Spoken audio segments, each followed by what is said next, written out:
अपना आदमी को लोकसभा में भेजना बहुत जरूरी था, क्योंकि जो अग्रीमेंट हमने साइन किया है उसको अगर दिल्ली में कोई ब्लॉक करने का कोशिश करे, जो पहले हुआ है, तो नुकसान हम सबका होगा।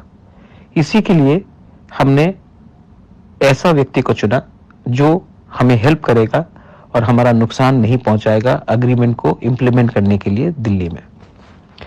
दूसरा बात है कि अगर मैंने पहले भी हत्या के तौर में कहा था, जिसने मुझे रुलाया है मैं उनको रुलाऊंगा, जिसने मेरे साथ पॉलिटिक्स किया है मैं उनके साथ पॉलिटिक्स करूंगा, अपने तीपरासा के साथ नहीं करूंगा। आज ये तय हो गया है कि तीपरा मोथा के बिना लोकसभा में कोई भी पार्टी को जीतना मुश्किल होगा।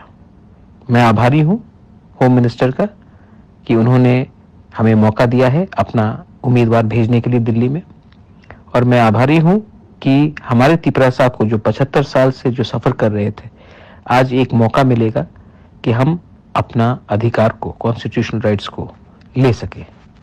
ये दूसरा कदम है। आने वाले दिन में आप देखेंगे कि मैं तीपरासा के लिए कैसे निगोशिएट करता हूं दिल्ली में। बेलाइनो हम भाई।